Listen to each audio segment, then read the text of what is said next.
Well, I take the honor to welcome each and everyone to citywide inclusive sanitation. We are going to be launching the long form of 3 papers, one focusing on responsibility, accountability, and resourcing. We want to actually look at who is responsible, how can accountability be strengthened, and how can resourcing be managed.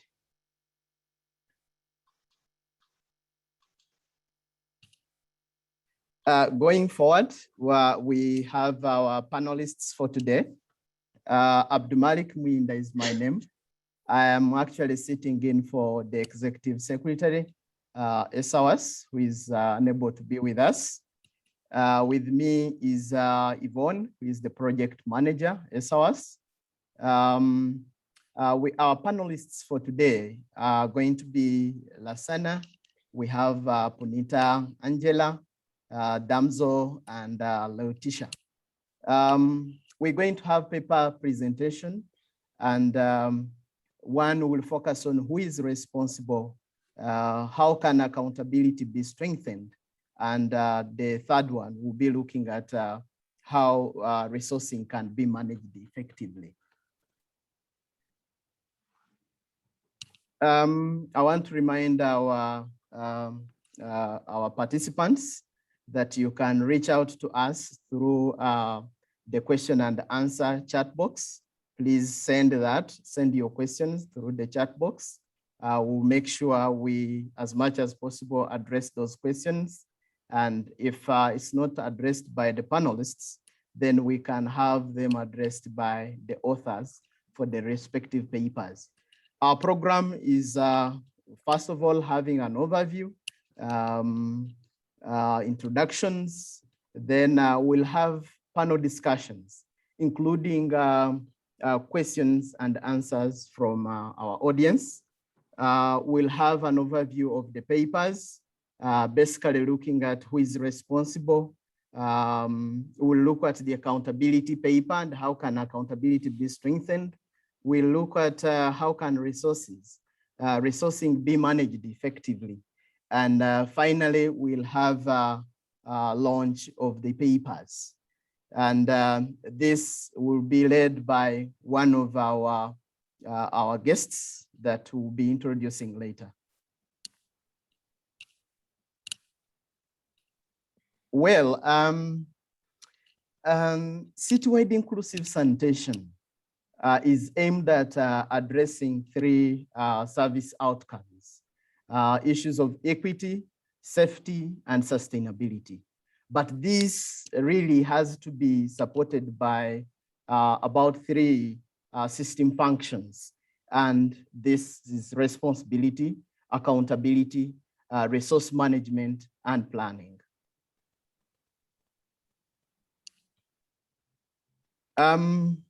Members will agree with me and all the participants. Until when non-sewered sanitation is treated as a public service, including informal settlements, we will not achieve citywide inclusive sanitation. And the questions that are critical in this case are: who is responsible for what service outcomes? How are they held accountable for that responsibility? And how are they resourced to plan and manage their responsibilities? At this point in time, I will call Yvonne to introduce our panelists. Over to you, Yvonne. Thank you very much, Abdul Malik, and good day to everybody. Thank you for joining us for this webinar and also launch of the 3 seaweeds papers. We have a great panel, as has already been introduced, to deliberate on the 3 questions that have been asked. And I will begin with Lansana Gagni Sako, who is representing the African Water Association.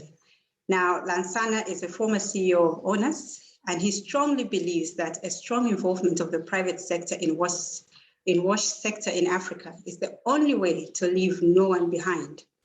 He is former African Water Association Vice President in charge of Western Africa, and presently he is Seaweeds Expert Consultant for Bill and Melinda Gates Foundation for Africa. Lansana, you're welcome. Thank you, Evan. Thank you very much, Evan. I'm here. It's a pleasure being here. Great. So starting with the issue of mandates, who is responsible? Mandates must provide clarity on who is responsible for ensuring service delivery for different elements of the sanitation service chain. But this raises a question on whether mandates for sewage sanitation and non-sewage sanitation should be split or integrated. What do you see as the advantages or disadvantages of integrating these 2 responsibilities within utilities? And where this shift is actually taking place, how can the transition towards utility oversight of non-sewage sanitation services be effectively managed? Thank you. Thank you. Thank you very much. Thank you very much, Yvonne. Pleasure being here. Welcome, everybody. I think that there are only advantages to integrate non-sewer and sewer sanitation into public services, because both are community service and the same quality of service must be provided to households. It is the first reason. The second is that in terms of cost, it is important to know that in the framework of non-sewer sanitation, the household pays close to $60 per 10 cubic meter, which is about $60 per cubic meter. Whereas in the framework of sewer sanitation, the household pays just about 50 cents. The reason is only due to the fact that in urban area, the cost of sanitation is integrated in the price of the water. The solution is not only, according to me, to put together non-sewer and sewer sanitation, but to entrust the entire management of water and sanitation in the same company in order to have equalization, but also to have the same level of investment in water and in sanitation too. To well manage this transition, I think that a strong private sector involvement is required, as well as to have a strong regulatory. Public institutions should limit themselves to plan and to invest, whereas the private sector should focus on operation, mostly service indicators. Thank you. Thank you so much, Lansana, for that very interesting oversight. And we'll come back to you and delve more into some of the issues that you've raised. Angela. Angela is from the Water Services Regulatory Board of Kenya, but she's also speaking on behalf of the ESAWAS Regulators Association, which has 10 members. Angela, strong accountability mechanisms are required to make sure that mandated responsibilities are fulfilled. How does regulation help to improve accountability mechanisms for the urban sanitation sector, including non-sewage service provision? Thank you again. Good day to everyone. One of the main reasons why regulators are established is basically for consumer protection. And in this context of the urban sanitation sector, this is a critical issue. And regulators are very critical in improving accountability in the sector through the establishment of the regulatory standards. This has to do with the quality of service for both seaward and non-seaward sanitation. It has to do with issues of pricing.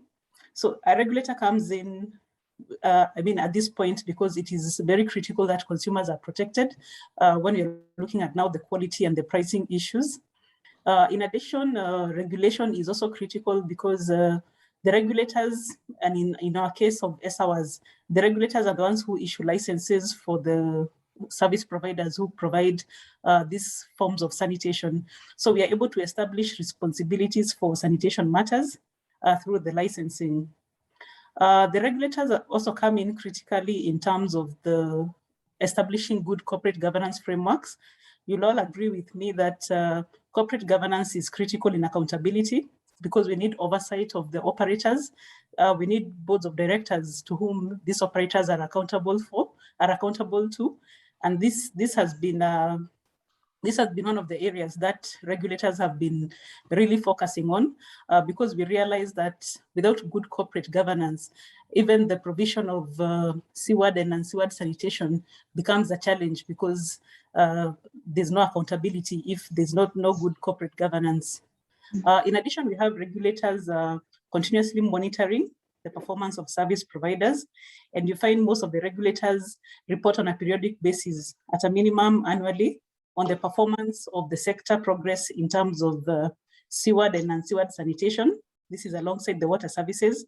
And this has been very important because the various countries have been able to gauge themselves in terms of the achievement of the sector benchmarks. And of course, the attainment of the SDGs.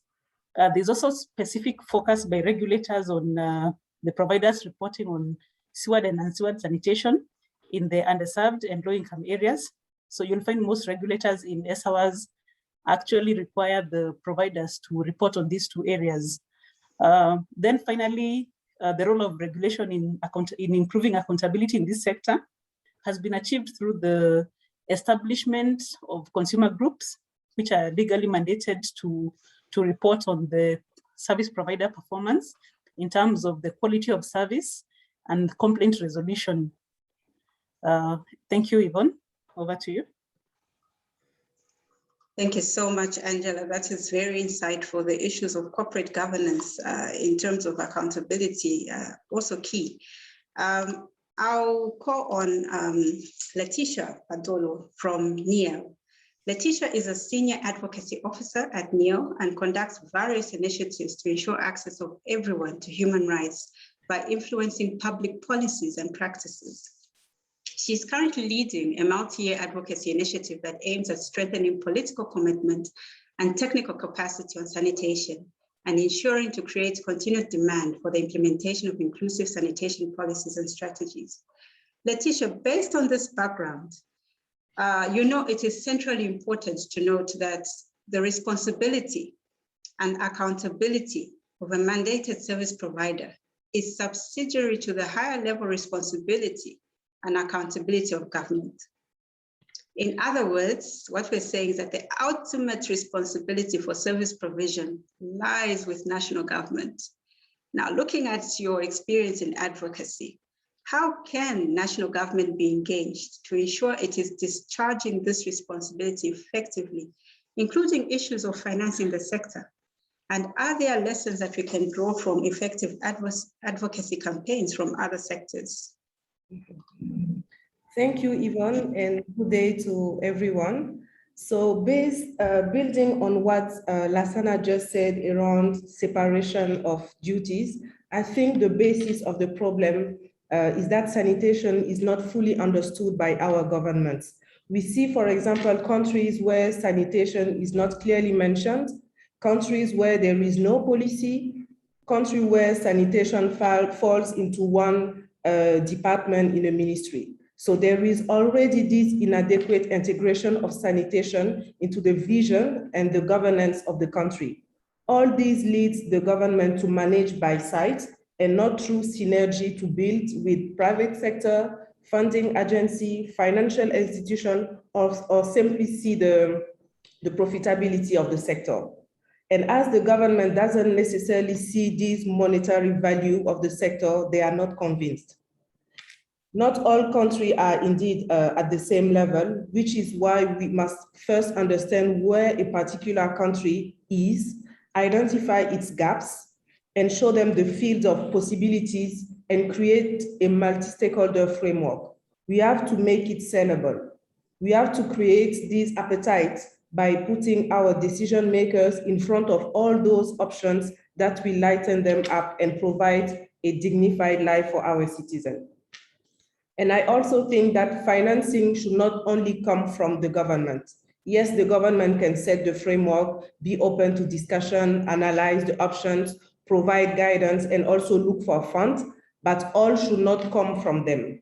They must create this environment where various stakeholders can come and ally and see sanitation as a human right and work to strengthen it. As an example, I think there is no better than the health sector. So the health sector is a very dynamic and result-driven sector. When you take all the work that is being done around the reproductive rights, it's huge. Reproductive rights activity go beyond the national government. Yes, the Ministry of Health still manage the national implementation of policies, work with partners, etc.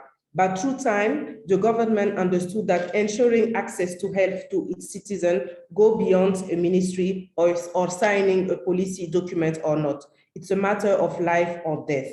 And this is how sanitation should be seen. Thank you, Yvonne. Thank you very much, Letitia. You ended there with a very powerful statement, an issue of life or death. But I want to follow up on an aspect that you raised regarding finance not all being the responsibility of national government, or they should be able to find other sources. And I'll call on Dambuzo from the World Bank, Dambuzo Muzenda. Dambuzo Muzenda is a water and sanitation specialist at the World Bank in Washington, D.C. Her focal areas include utility reform, policies, and regulation of water and sanitation services.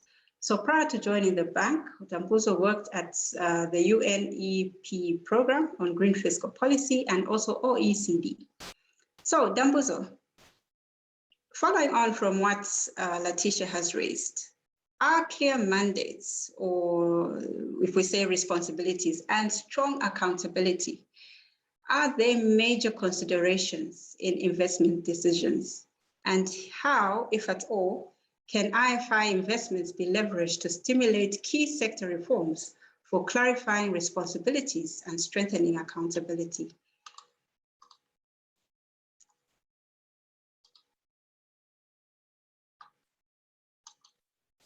Is Dambuzo able to answer? She's probably logged in as a participant. Elizabeth, are you able to get Dambuzo online? Okay. Can you hear? Yes, hello, Yvonne. Can you hear me now and see me okay? Yes, you may go ahead. Okay. Great. Thank you so much. And thank you so much for the invitation to be here. It's really a pleasure. I think, the agenda on citywide inclusive sanitation certainly does require the financing, because that's what will allow us to be able to address the huge backlog in terms of the needs for sanitation. And I would just start by saying, first of all, that from the World Bank's perspective, this financing needs to cover all the solutions. So certainly the non-sewer sanitation is very important, and we advocate for that. We are pushing for that as well. And through our work, we are supporting in many of the countries that have been covered in the reports that we will launch shortly. So that is a very crucial element of it. However, we would also mention that there's still a huge need as well to have sewer solutions, and we do finance those as well. So wastewater treatment plants and sewers and so forth. So we do need the full suite of solutions. We're also investing along the full sanitation service chain with fecal sludge management, and also constructing fecal sludge treatment stations in countries such as Senegal and in Zambia and so forth. So that would be the first point, is that, financing, yes, but financing for the full range of sanitation solutions. I would say the second point is that, and many of the panelists have already alluded to this, is that we still have some work to do to really put CWISE at the front and center of the universal access to sanitation agenda.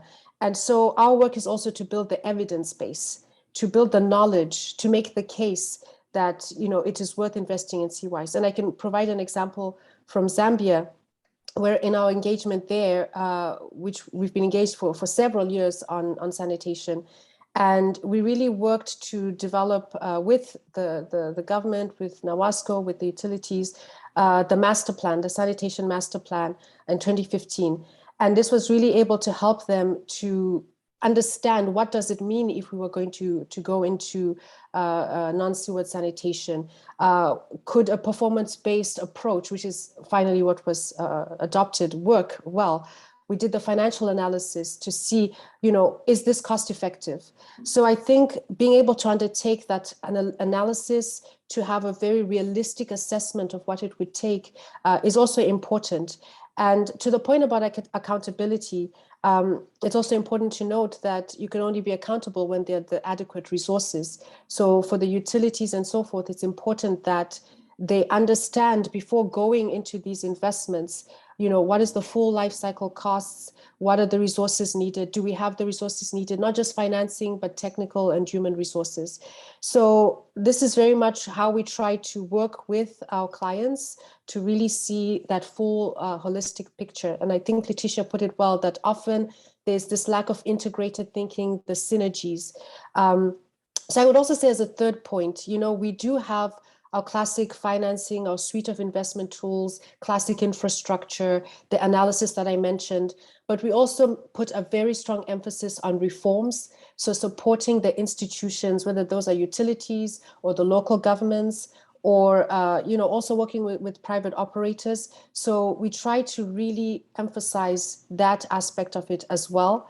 And in this sense, I can cite, for example, our work in Nigeria, where we have a performance-based instrument. Is called a program for results, that is really trying to put in place the incentives so that the national government is providing the financing for sanitation at the local and state level, because this was often a missing piece, right, in addressing the serious sanitation challenges in Nigeria. We've also deployed this instrument in other countries like Burkina Faso and others, and I can talk a little bit about that as well. But the point here is just to say, we really want to put in place those financial incentives, putting in place, you know, indicators as well, and commitments, so that, you know, we can really start to move the agenda on the reforms, getting in place the financing, and strengthening the institutions that are at the front line. So I'll stop there, Yvonne, but that just gives you a little flavor of how we are approaching the issue. Thanks. Excellently put. Thank you so much, Dambuzo. And one thing that I picked out from what you said is that sanitation must be front and center of development agenda. Just remind our participants that you can drop questions in the chat box and we'll be able to address those questions. So now, bringing it down to the ground, I would like to call Punita Naidu. Punita Naidu is sanitation and sewerage sector practitioner with a total of 20 years in both private and public sector. She has been engaged as a subject matter expert by national and international agencies on sewerage and sanitation sector, regulatory matters, and good regulatory practices. Punita, coming from Malaysia and your experience in the 20 years, the CWIS functions are not static, and countries are in fact following an active process of reviewing these. So speaking to the Malaysian context, how are the three core CWIS functions of responsibility, accountability, and financing, how are these now evolving? Thank you, Yvonne, and good morning, good afternoon, and good evening to everyone. Before talking about the three CWIS core functions, I like the way you phrased the question about CWIS functions are not static. But the beauty of the way CWIS agenda has been structured, who should be served, why they should be served, or why that service is necessary, and how it should be done, that gives a dynamic view to what are the approaches that a country can take on, because it really gives a mixed kind of solution and approaches, the keeping it really fluid. In that sense, the way Malaysia's nature of evolving in terms of responsibility, accountability, as well as financing have changed significantly since the last, I mean, I can only go back as old as 60 years ago, because that's when we have documents in place, where initial stages, it was under the purview of Ministry of Health, because like it or not, when we talk about sanitation, the first and foremost concern is about public health, then we look at water resources, and last is environment. So initially, the policies or the driver has been Ministry of Health, and at later stage, it started shifting to Ministry of Housing, where by 1980s, because in 80s we see a significant shift of population from rural to urban area, and finally to now, where we have specific ministries for the last 15 years, that one of the key component of that ministry is looking at water and sanitation or sewage specifically. So that's how it has been in terms of the shift in the policy drivers, as well as the capital works funders. But another component that unique about Malaysia is pretty much 1/3 of the capital comes from private property developers. So there is a cohesive way of development has been structured, involving various utility and infrastructures, as well as linking it to the housing development. So one of the requirement would be for them to provide either septic tanks or connected services or a treatment plant within that particular development, depending on the technical needs, not on the financial needs, especially the capital works are coming from the private developers. And when it comes to the services, it has shifted from local government and in 1990s to the federal government. But under the federal government, it has all the public infrastructure has been handed over to a private concession company to deliver. So I guess that really gave a significant shift or thrust to the reforms that has been done in the country. But one thing I would like to say is whatever that has worked now, is the time for us to see how the next evolving of these particular reforms will look like. Why I say that is because at the present moment, about 78% of the population in Malaysia are living in urban areas, and we have a connectivity up to 77.6%. So that is a connectivity rate. So the rest are actually could be septic tanks or communal septic tanks. All the while, the driver to determine type of services or type of infrastructure being provided for are based on technical requirement. But with COVID pandemic came into place and government are now short of funds, I mean, it'd be really interesting to see how Malaysia will turn around, whether they're going to start looking at differentiating poor and rich, or they will continue pushing the sanitation agenda based on the technical component. So I'll stop at that, Siwan. Thank you so much, Punita. Thank you for that insight. And drawing on your last statement, how will Malaysia turn this around, because there's a shortage of funds? So I'll come back to you, Dambuzo, issues of funding. What can be done to incentivize investment into inclusive sanitation that would incorporate non-sewage sanitation, and looking at this in the ambit of increased transparency and accountability for investment results from both lenders and borrowers? What can be done? Thanks so much, Yvonne. So I think, first of all, the key word here is incentives for investment, right? Because as several panelists have already alluded to, there's still kind of not enough value and priority and awareness about inclusive sanitation, about citywide inclusive sanitation. So I think the first step would be just continuing to build that knowledge base and working to provide also a good track record of what works well. I think in many ways, we might all agree that we're still at that initial stage where we have some good successful examples of how we're seeing non-sewer sanitation, good quality, affordable, sustainable non-sewer sanitation coming to the fore. In Zambia in particular, but in other places. So we still need to, I think, do pilots, show the proof of concept, if you will, and that's what will convince financiers, potential financiers, not just from the private sector or commercial side, but also from the public sector, because a big part of the solution will be public funds. And I think IFIs have a huge role to play here. I mean, I mentioned some of the projects we've supported in Zambia, in Mozambique, in Kenya, in Ethiopia. So just really trying to have that proof of concept and continuing to invest where we can, I think would be very important. But secondly, as I mentioned before, with the incentives, where in our program with Nigeria, for example, we have written into our investment project some specific, what we call development linked indicators, where the federal government or the states have to undertake certain actions on the enabling environment side, because I don't think we will really see that investment flowing in until the enabling environment is sound.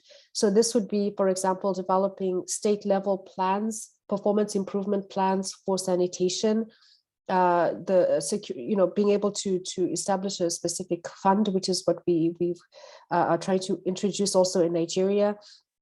So that will also help in terms of making sure that the planning is aligned with the funding, with the targets, with the monitoring. And that's how we will start to have the accountability, the transparency brought into place. So it has to be this integrated approach, I think. So I would also just say on transparency and accountability, we focus a lot on inclusion and citizen engagement, and being able to get that feedback loop, between not just the service providers and the policymakers, but also the citizens. That's a very important part. You may all be aware of IBNet, which is the bank is hosting and developing. There's an update underway. That's kind of initiative where we're gathering data, disseminating data, comparing performance across different countries is going to be also very crucially important to understand where's the progress, where do more efforts need to be concentrated to help to move CWISE forward. And I know there are several other initiatives as well on data, both internationally and at the country level. So I would really just say it's not just one solution, not just one approach, but it is this mix of having incentives built into programs and projects, having those pilots, being able to start having that track record, because I think we're still kind of at the initial stages. We still have some work to do to really show the proof of concept. And then bringing in the citizens, engaging citizens, because they're a key part of the accountability and the data component with IBNet and other initiatives. I think if, those are parts of the solution, and that would also help to unlock the investment side if they're well done. Thanks, Yvonne. Thank you. Thank you so much, Dambuzo. One point that you've really hammered home on is the issue of building the evidence, having the track record. And maybe back to Angela on this particular aspect. There is some evidence that regulatory oversight can help to channel investments to support the achievement of CWIS outcomes of equity, sustainability, and safety goals, generally for the water supply sanitation sector. There is some evidence to that. But how can we ensure that financing frameworks are designed to prioritize public finance for inclusive sanitation outcomes? As has already been highlighted, one of the key sources will be public finance. How do we achieve the right mix of finance with regulatory oversight? Thank you, Yvonne, for that challenging question. And I think I'll first start by just picking up on what Dambuzo has just mentioned about an enabling environment. One of the key roles of a regulator in any sector, including the WASH sector, is to provide an enabling environment for the sector to thrive. One of the ways is by putting in place financing frameworks that will enable the sector to advance its agenda. In the case of financing the sanitation, we know that the typical sources of financing, which are basically the tariffs. We have the government transfers. And then we also have the development partner support. Those are the main sources of financing in the WASH sector. When you look at the issue of tariffs, this is the main and most reliable form of public financing that a sector can actually be able to plan with and advance with.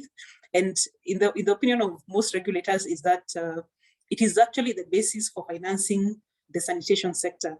The predictability of the tariffs is very important because it is what the other partners rely on. We find that most development partners will actually partner with the sector, which already has tariffs that are in place, specifically cost recovery tariffs. Like the focus of ESSAWAS has been for operators to, in as much as possible, operate at cost recovery tariffs. So you will find development partners come in and they want to work with operators who are at least able to cover their operating costs at a minimum. And then you also find that in the case of Kenya, we find that some utilities are able to finance sanitation using their tariffs directly. There are those who are able to actually budget for sanitation programs and through their tariffs directly. Others leverage on the cost recovery tariffs to borrow loans and be able to finance these investments. We've also had cases of blended financing, where a utility is able to combine the internally generated resources with development partner funds. Like the lady from the World Bank has just mentioned, we have some initiatives such as the performance-based financing, where a utility is able to access development partner financing based on its operations. So when they're operating at a good level of cost coverage, they're able to access some form of subsidized financing and are able to advance the sanitation agenda. Again, we also have interventions through the Water Sector Trust Fund. This is a fund that is set up by the government. It's financed by transfers from the National Treasury and also some development partners. So you have utilities being able to access this fund to finance the sanitation aspects. I think one of the key things that has come out in obtaining the right mix of finances is it depends on where the sector is operating. How creditworthy are these utilities to be able to access alternative financing besides the public funds? Kenya has been able to undertake creditworthiness indexes. This is an index that is calculated every year for each utility, and we've actually established that utilities that are able to score very highly in the creditworthiness index are able to access commercial financing. So this has become an alternative source of financing for the sector. So we have a number of utilities who are able to go to commercial banks, access financing, and develop their sanitation infrastructure. In terms of the right mix, I think that's a tricky one. There's no definition for it, but I think every sector is unique. But it's important that the fundamentals, which is basically the tariffs, which is the major source of public financing, is established before you're able to advance to others, because you realize that other financiers always look at the sustainability of that utility before they're able to step in, either in form of blended financing, concessional grants, etc. And again, the issues of governance are also key because we've seen development partners are willing to come in when utilities are well governed. Thank you, Yvonne.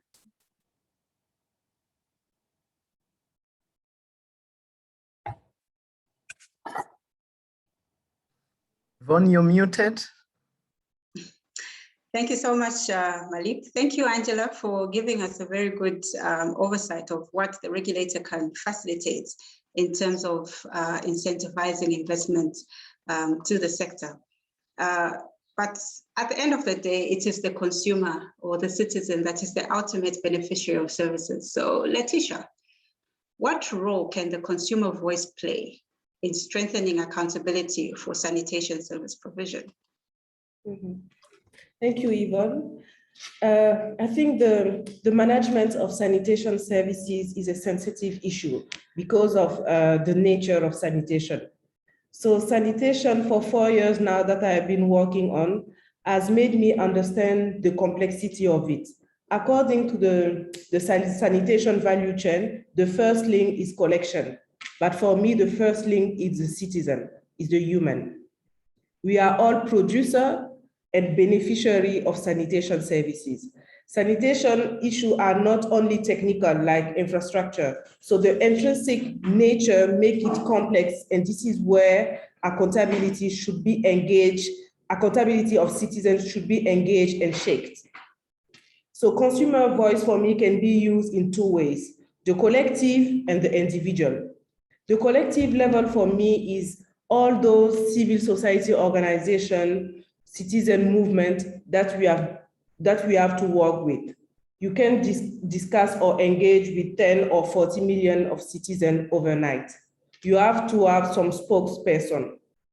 And I say discuss and engage because the relationship should not be unilateral. With these different groups, you already have a step in the community. You face more realities, challenges, and nuances. And in working with them, the idea is not to tell them to do this or this, but how you can align themselves to how you can align yourself to their vision and remind them what needs to be done at the community level and what needs also to be strengthened. How can you be of a support for them? How can they still continue their mandate because they do different things in addition to sanitation, but how can they integrate these human rights in how they work? And when I say individual, it's now this relationship that you have to build with each citizen. So what do we have to teach or tell them? What is the level of conscious that is sought through the sanitation services objectives? And in my 10 years working with and for the community, I have also realized that they often want just to be listened to. The decision maker or the bosses seems to be very far from them. They have only the opportunity to interact with them during election campaigns, national events, cultural events, and they don't have these periodic and regular interaction with the decision makers or with people that decide how they should manage and contribute to sanitation services. And what we very often do in our advocacy action is to have, for example, town hall meetings, talk show, radio and TV, some field visits. And I remember last year, yes, with some parliamentarian in Burkina Faso. You know, in Burkina Faso, with the issue of security, there is a lot of internal displaced people. So we went to one place where they were their new home because they had to left where they are. So we went with the parliamentarians so that they can face all the sanitation issue that they are facing, because those are a new type of targets that the government has to deal with.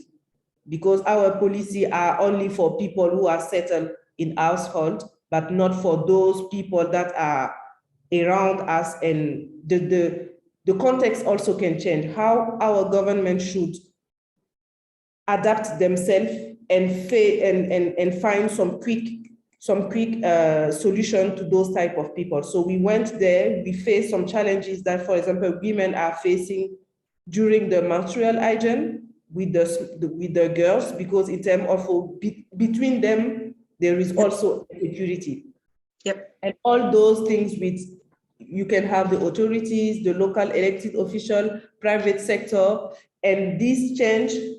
So the point A from point B will take time. And this is what we need to integrate. So when we integrate the human, the citizen as the first link of the sanitation value chain, for me, it changed these mindsets that we have on sanitation, which is only services. But how me as Laetitia can contribute to make sure that my sanitation is well managed.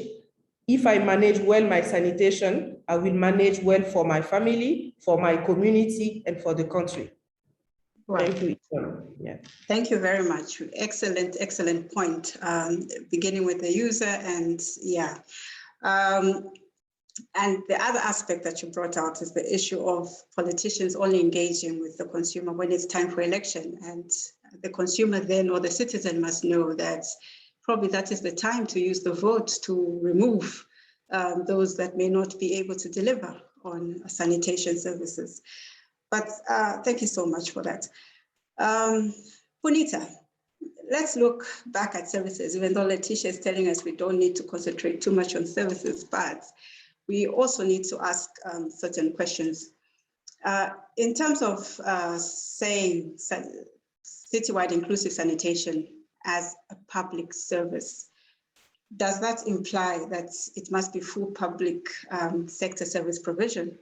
So what do you think? What consideration should be given to the role of the private sector in supporting sanitation service delivery? Bonita? Okay, I should be very careful in responding to that, being that I have been half of my career in the as a service provider, another half as a regulator. So I will be very cautious in responding to that. But I must agree with what earlier, the first question that Lansana had actually responded. When it comes to provision of the services, I think the best would be done or achieved if it's left to private sector rather than public. And also want to write down a little bit on what Letitia have actually said. Talking about sanitation from user perspective, yes, that is when the sanitation service, sanitation aspect, infrastructure and services are being rolled out in the preliminary stages. But as the country developed, as the services get improved and infrastructure is being upgraded, that will not work anymore. I can say that for sure. Why I'm saying that is, a couple of years back when I did some analysis on consumer complaints in relation to services, what I found out is in Malaysia, for every one account, then the rate of complaint is 96 years once. That means literally you'll be seeing 2 to 2.5 generations passing through before a complaint comes on board in relation to sanitation services. People, a user will only remember sanitation services when they are directly affected by it. And now they are totally not affected by the sanitation services are functioning extremely well. So the complaint only comes at that particular rate, 96 years once. So you can see that driving the initial agenda, leveraging on user and later shifting it where the services need to be made efficient and effective, where individuals will not be actually directly participating other than paying for the services and expecting certain outcome.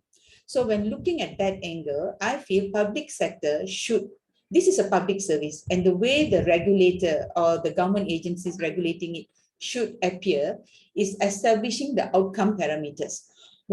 Establish a tariff setting mechanism where the private sector can operate within that particular tariff setting mechanism, establish the planning requirement and the service levels. So these are the 3 things I feel like the public sector should establish, and the rest, please leave it to the private sector to do their job, because it is a known fact anywhere in the world other than maybe Singapore.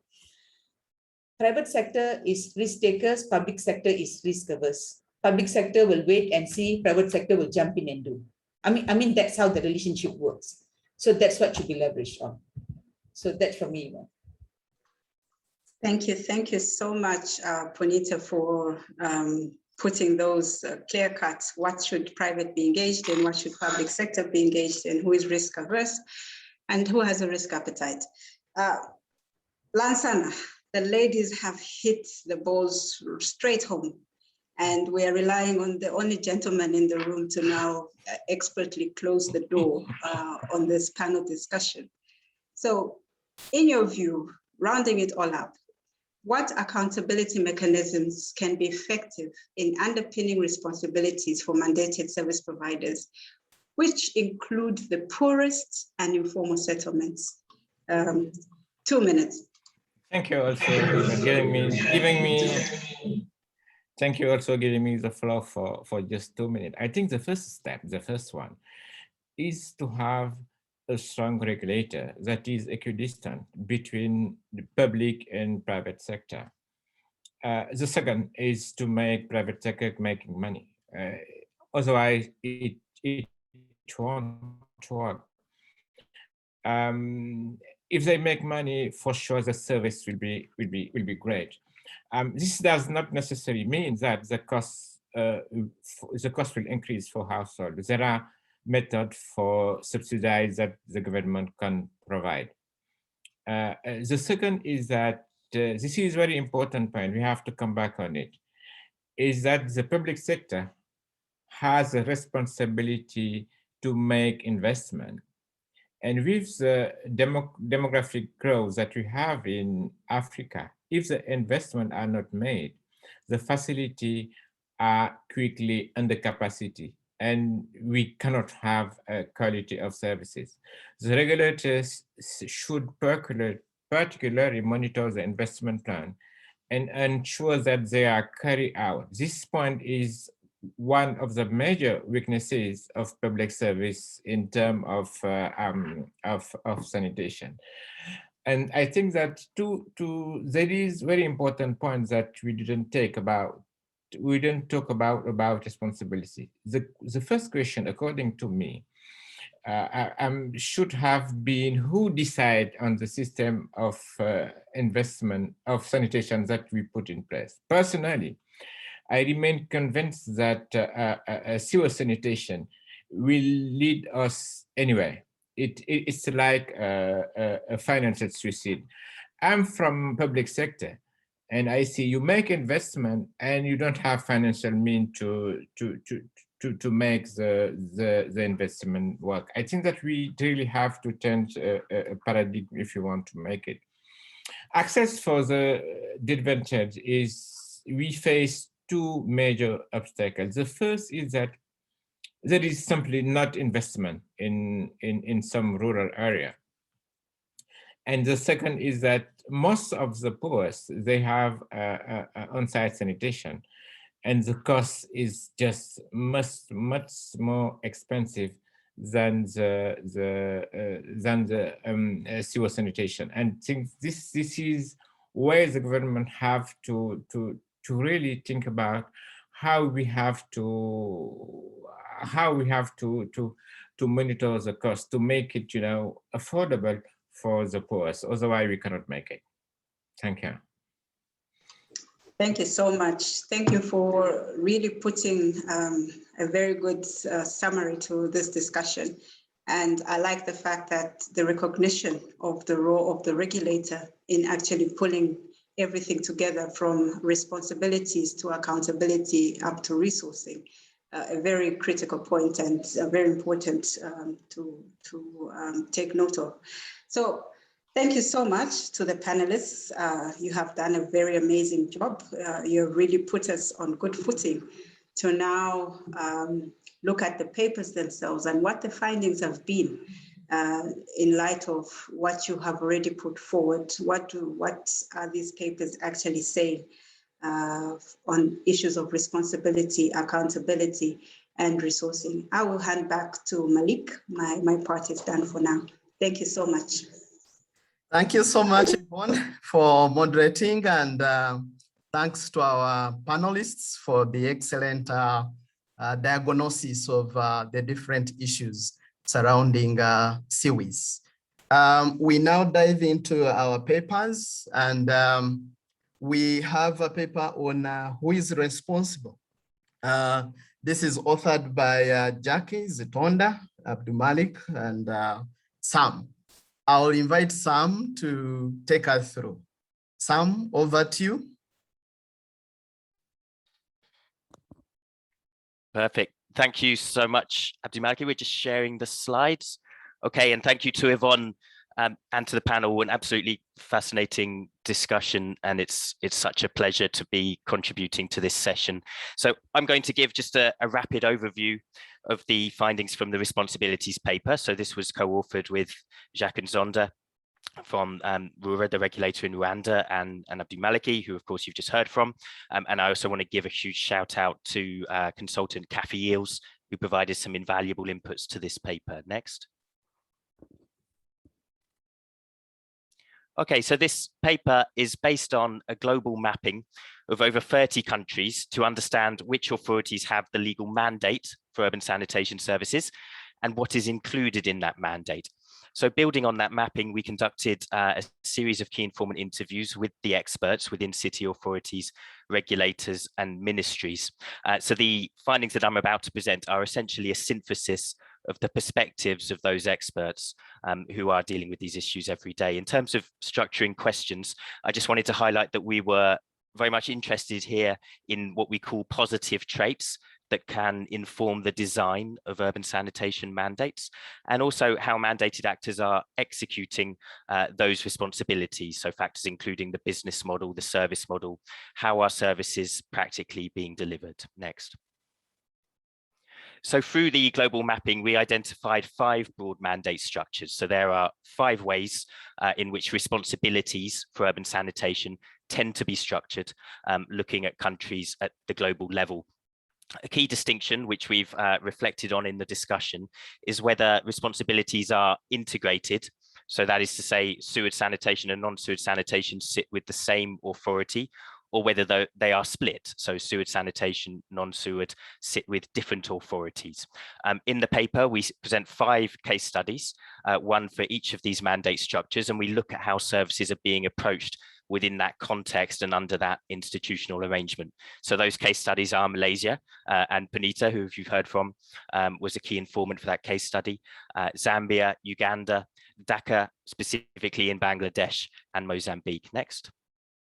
And in addition to those case studies, we map responsibilities for every element of the sanitation service chain for other examples at the global level, as you see on your screen there. Next. So the key message from this paper, and again, it's been touched on, responsibilities are not static. When you look at the global level, multiple countries are already driving significant progress, already following active processes of review and reform to rationalize institutional responsibilities for urban sanitation. And we pick out a number of examples in the paper where countries are developing new policies or frameworks or improving the compliance with existing policies and frameworks. For on your screen here, Zambia, Tanzania, Rwanda, Bangladesh, there are other examples that we reflect on. Next. So what I want to do now is take us through 4 positive mandate traits. First of all, mandates must provide clarity on who is responsible for ensuring different elements of the sanitation service chain. Now, historically, mandates for non-sewage sanitation have been poorly delineated, for NSS in particular, but we have seen a shift in the SDG era. So policies that have been formulated more recently are more likely to address every element of the sanitation service chain. We also note the service chain boundaries require particular attention. So one example there might be household responsibility for containment, which we've reflected on in the discussion, and institutional responsibility for emptying. It needs to be really clear where those responsibilities begin and end. Next. Secondly, formal legal mandates and actual practice must be aligned. We see examples where the local government, say, may have the mandate for emptying, but hand this over to a utility without clear definition of where responsibility lies. And that results essentially in a mismatch between responsibilities on paper and in practice. We might also see discrepancies isolated to specific elements of the sanitation chain. So one element in the service chain is, again, a mismatch between who is responsible on paper and in practice. So we make the recommendation that legally mandated service authority and the actual service provider should be aligned, or where that's not the case, service provision must be formally delegated. Next. Now, this was a really interesting finding. What was particularly striking was the level of consensus amongst the experts that we spoke with. And I think we heard this very much reflected in Lansana's comments at the beginning of the discussion as well. So responsibilities for sewage and non-sewage sanitation should be integrated where feasible, but that caveat is really important. Context is clearly critical. But we are seeing growing support among public officials for assigning responsibility to a single authority, and specifically to the utility where there is one. So we are seeing this shift towards integrated responsibilities. It's particularly pronounced in Eastern and Southern Africa, where there is a shift towards placing responsibility for non-sewage sanitation with the utility. We see that very clearly in Zambia, also in Tanzania, Rwanda to an extent, Kenya to an extent. This approach has been recommended in the African Sanitation Policy Guidelines, also in the SOAS Regulation Strategy and Framework for Inclusive Urban Sanitation Services. And in the paper, we set out a number of arguments why integration might make sense in particular contexts, and really encourage you to read that. It's a fascinating aspect of this debate. Next. Now, when we look at citywide inclusive sanitation as a whole, inclusion and improving services to informal settlements is absolutely core. So that needed to be a core aspect of this paper. And the key point here is that the service jurisdiction of mandates must include informal settlements. And we make a number of recommendations in this area. First of all, clear responsibilities for serving the poorest begin at the constitutional level. So we see in countries like Kenya, for example, where the human right to sanitation is built into the constitution, that has a number of positive knock-on impacts. At the city level, the definition of city boundaries is key to inclusive mandates. We also explore a number of mechanisms for improving services to the poorest. For example, connecting sanitation to wider urban development. So sanitation clearly is only one of a number of basic services that need to be provided to informal settlements, and connecting sanitation interventions to wider slum upgrading can really help to multiply the impact of those sanitation activities. We also look at how practically the responsible authority can incentivize the private sector to serve the poorest, to serve informal settlements. And we look at the requirement for explicit tracking of services to the poor. Next. So I wanted to close now by picking out two aspects relating to the execution of responsibilities. First of all, we've heard in the discussion around the critical role of the private sector, and clarification of public service mandate does not imply full public sector service provision. In other words, the private sector still has a critical role to play. And we're seeing in the development of new policies and frameworks that consideration is being given to the role of the private sector in supporting the responsible authority to execute. There is still a long way to go across all of these locations and case studies, but we are seeing progressive formalization. We're seeing manual emptiers, vacuum tank operators being brought into the fold, the development of standard operating procedures, the raising of standards. Next.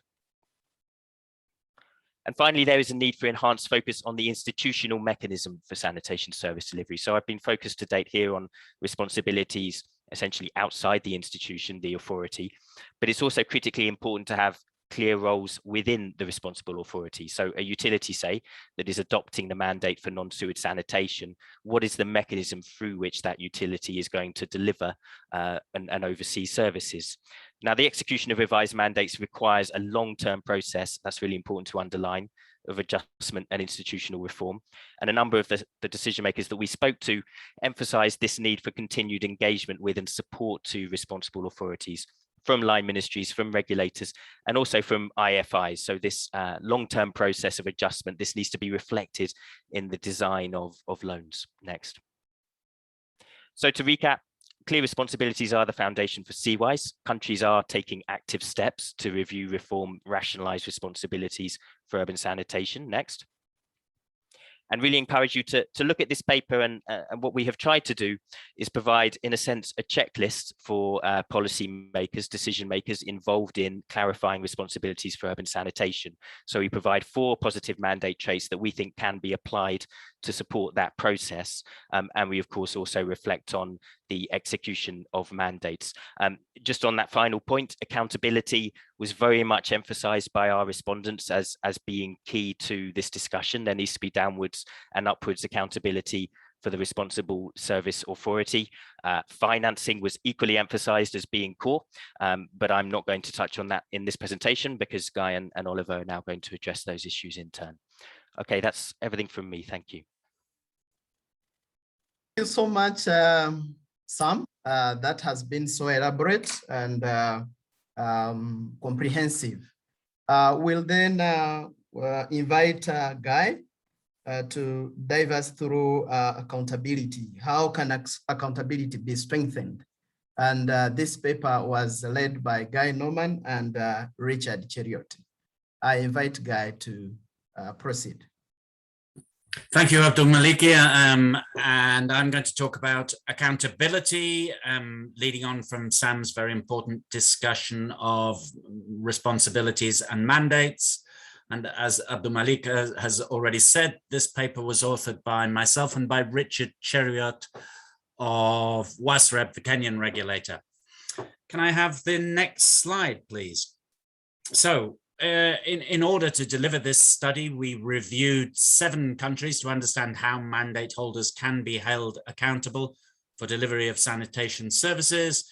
We ran key informant interviews with experts in city authorities, regulators, ministries.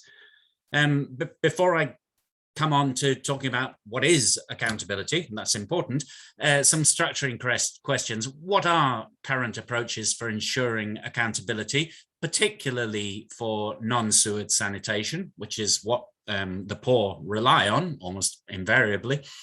How do appropriate approaches for accountability vary between different institutional structures?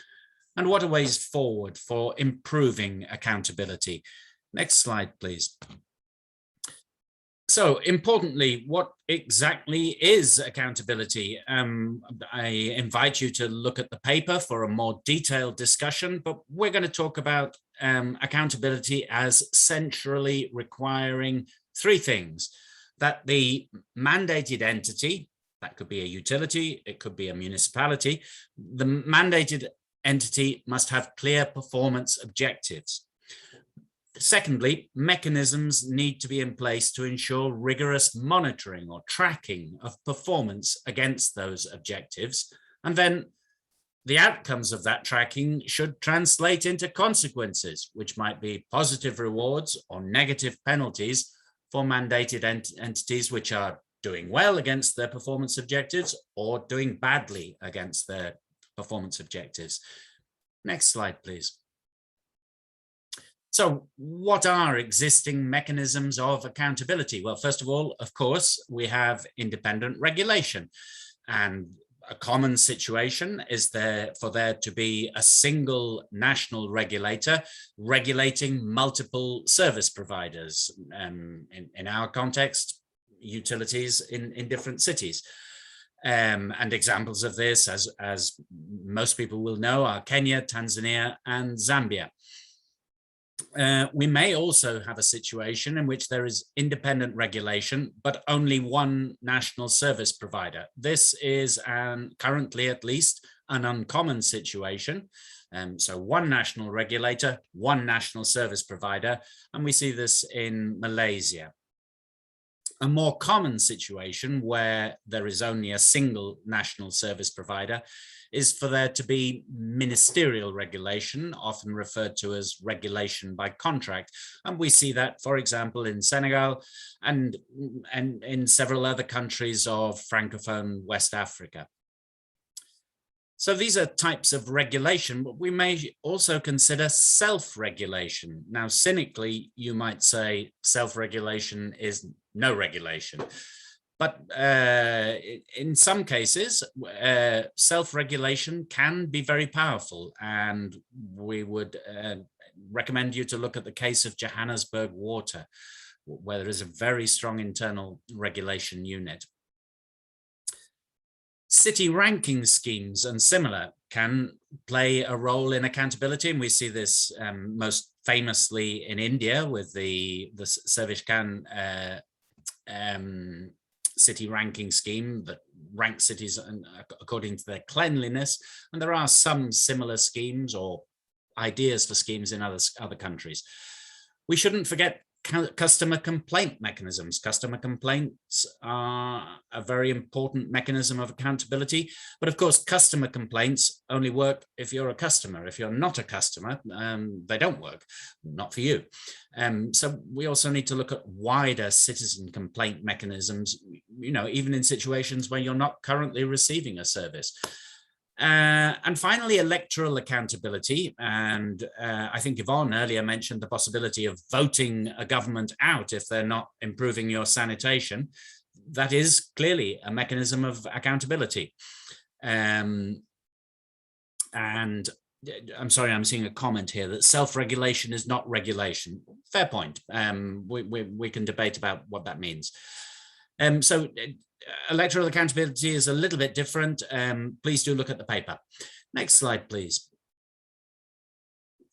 So our central finding in this study is that we see some significant progress towards increased accountability for non-sewage sanitation and sanitation for the poor. And examples I might mention include the introduction of poor-specific indicators by Kenya's regulator WASREB, Zambia's ongoing integration of desludging operators into the formal regulatory framework, and strong instances of rigorous self-regulation, or whatever we call it, as in Johannesburg. But in general, accountability for non-sewage sanitation remains embryonic, remains at a very initial stage. And this is typically tied to weak definition of responsibilities. So our primary conclusions in this study are centrally around recommendations for moving forward. Next slide, please. Firstly, accountability for non-sewage sanitation and services for the poor needs to be a central focus, and I'm sure everyone here will agree with that. Despite some progress in general, governments and service providers are held accountable to some extent for sewage sanitation, but generally they are simply not held responsible, not held accountable for non-sewage sanitation. That needs to change. Now, next slide, please. Number two, merely enabling the private sector is unlikely to be sufficient. So clearly the private sector can and will play key roles in improving sanitation. But what we see in many countries who are where they're starting to bring non-sewage sanitation under regulation, which is great, we often see that it's private sector enablement, not true contracting. So, you know, licensing arrangements, you get your license if you serve a certain number of poor people. Yeah. In our view, true inclusion and true accountability will probably require public contracting of services, not merely enablement. Next slide, please. Accountability for non-sewage sanitation needs to pay strong attention to containment, because containment is typically held to be a household responsibility.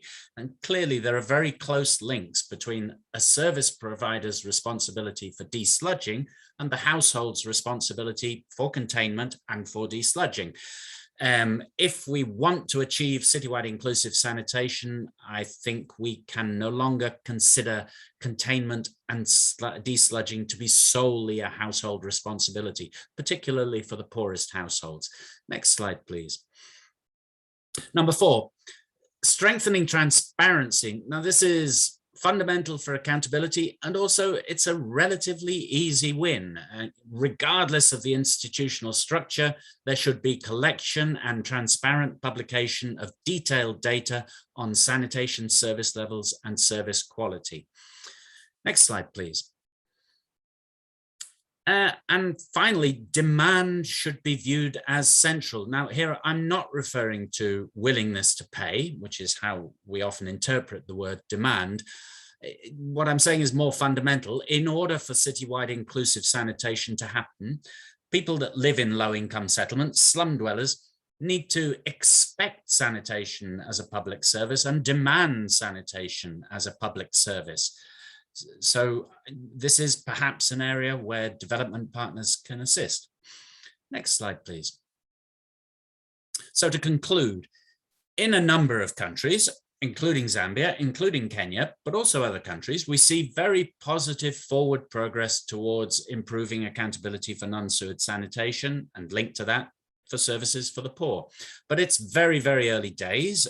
Much more is needed to advance accountability, so that low-income urban dwellers, slum dwellers, receive a publicly managed sanitation service in the same way that their less poor neighbours typically benefit from a publicly managed sewerage service.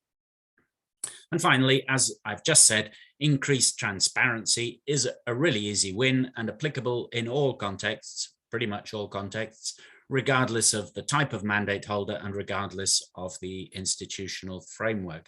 And with that, many thanks. I think I've received a couple of comments in the chat, which I will respond to in the chat, and I hand back to Abdulmalik.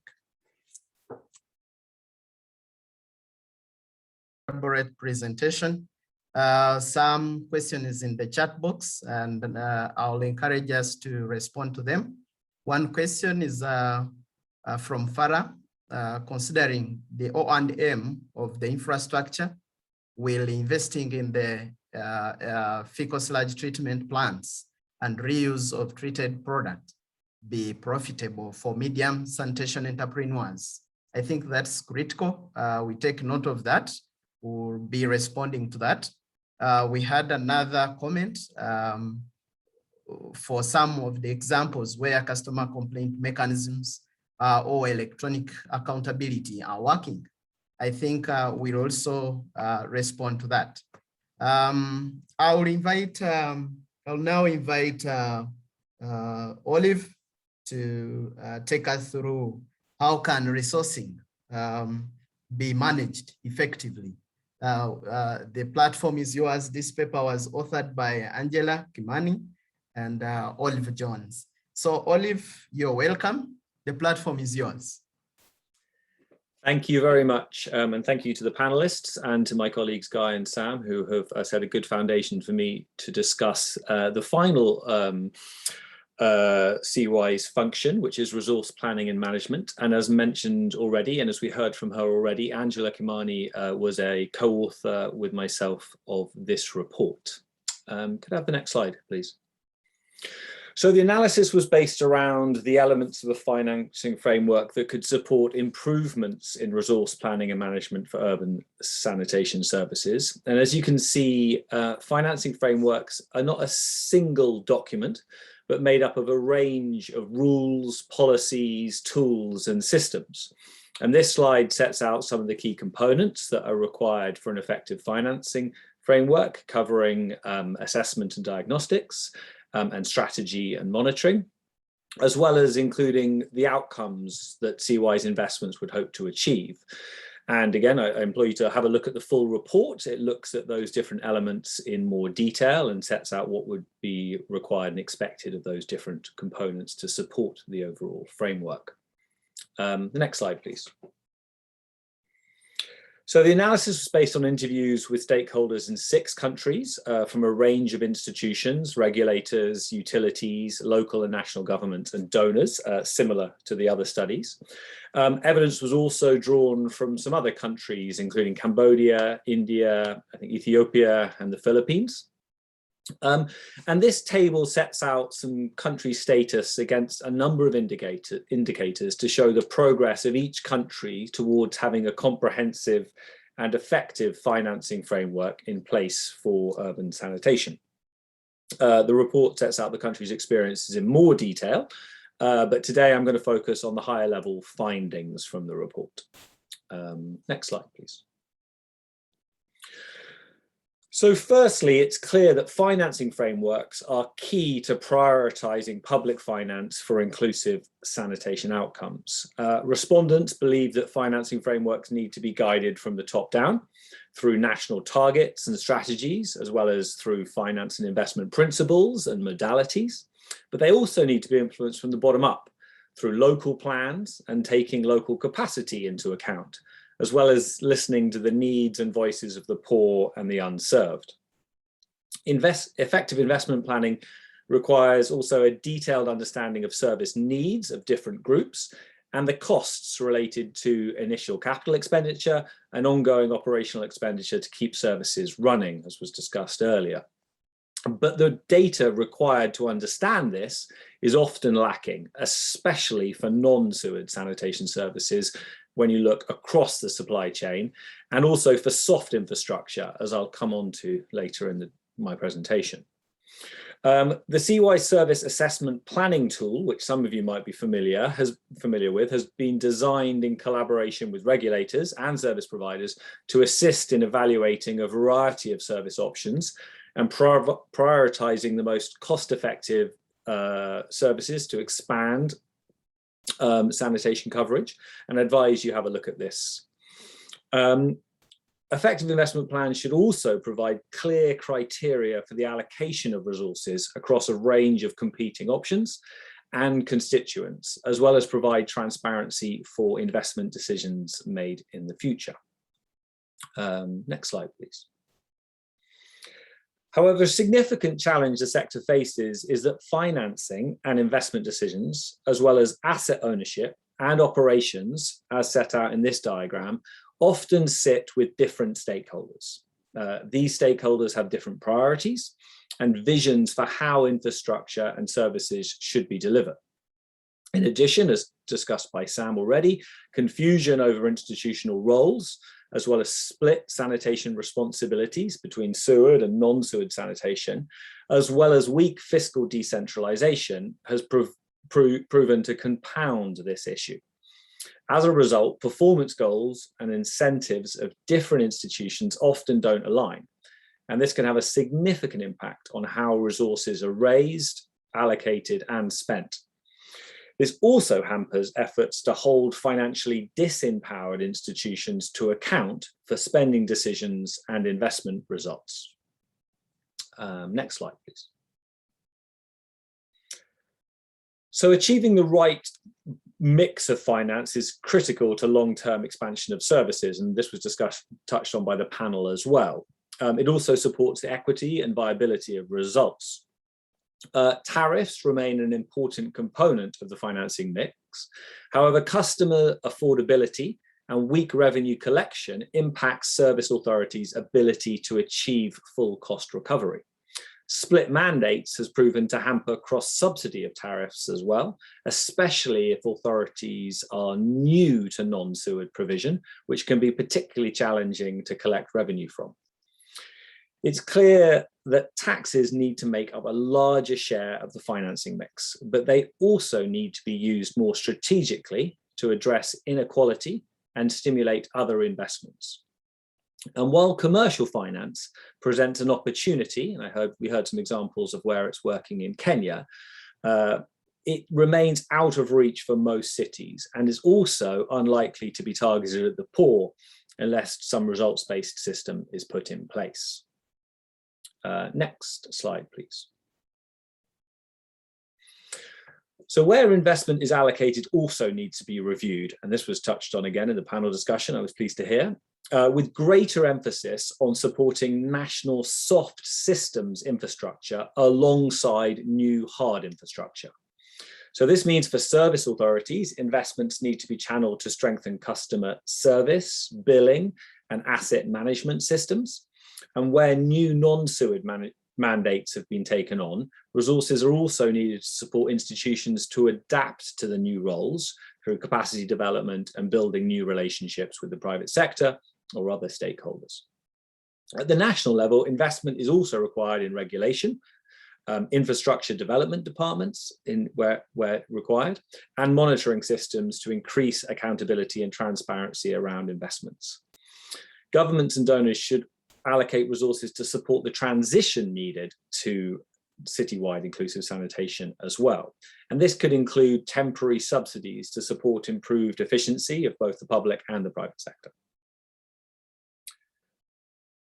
Next slide, please. So finally, the tracking of investment results is imperative, but currently overlooked by both lenders and borrowers. More and better data is needed to improve performance and drive efficient investment, but output and investment data is often not captured or cannot be aligned for analysis. This is something that TracFin has tried to address, but in most countries has not yet been implemented effectively at the municipality level or for a broad range of sanitation services.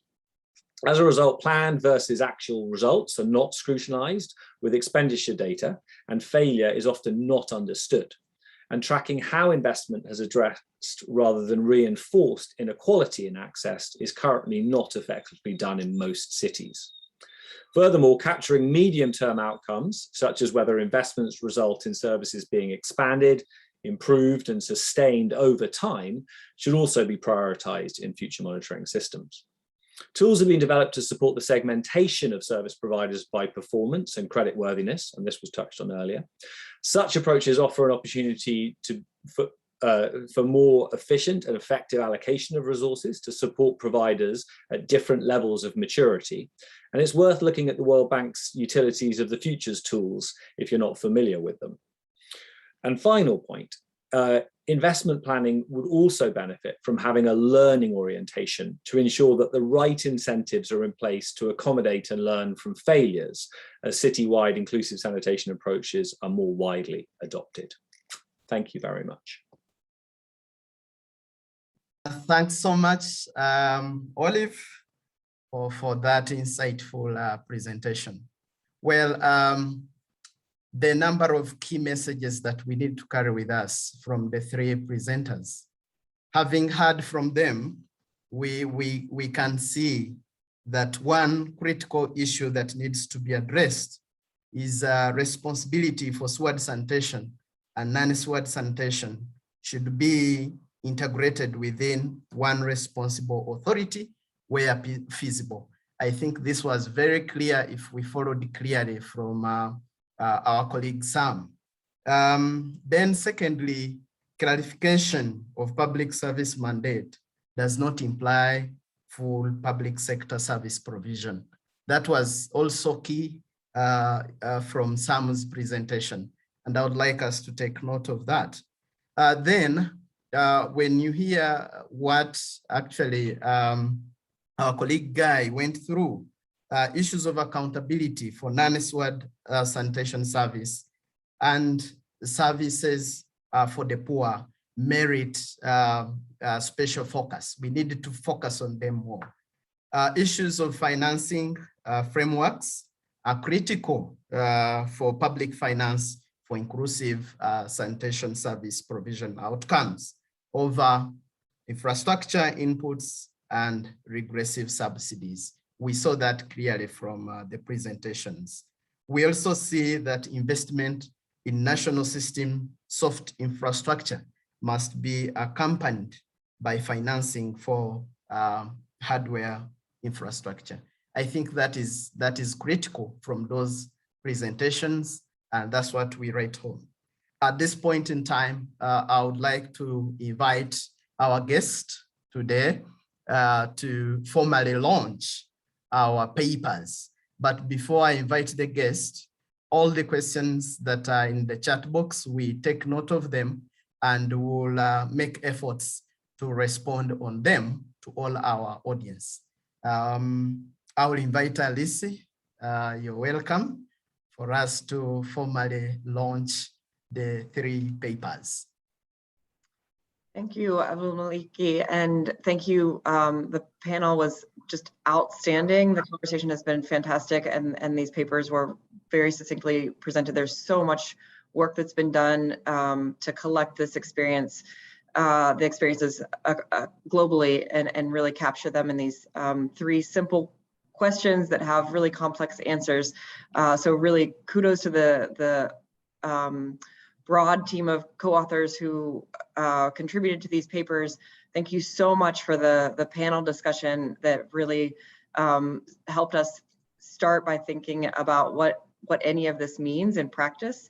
I think I just want to say, the CWISE acronym gets thrown around quite a bit, and it's easy for it to become just another acronym that means urban sanitation, or just another acronym that means FSM.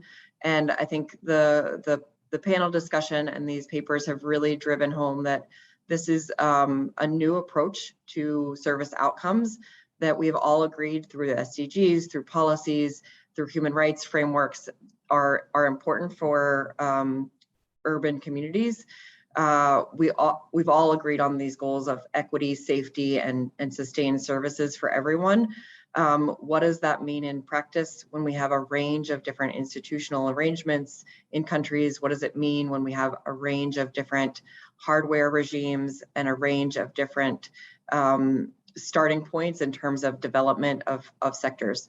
Across the board, these three functions need to be in place in order to really broker that conversation that was referenced early on between different government entities and different civil society entities, to constantly be interrogating what service system improvements need to be happening in order to improve service outcomes. And that conversation never ends. There isn't an answer that is wrapped up.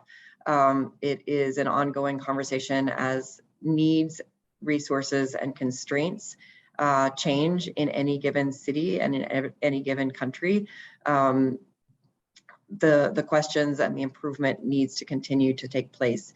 This CWISE framework and these 3 functions, and specifically what those 3 functions mean in practice,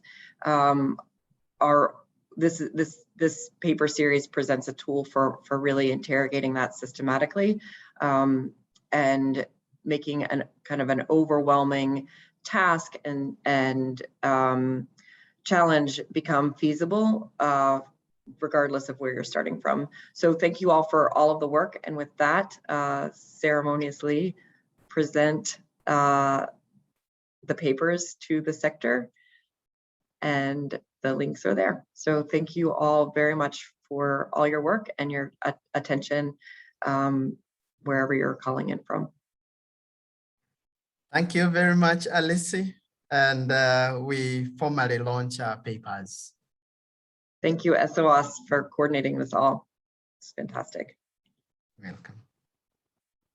Thank you to all our participants, and great job by all our panelists and everyone for participating. We declare the webinar closed. Thank you. Bye-bye.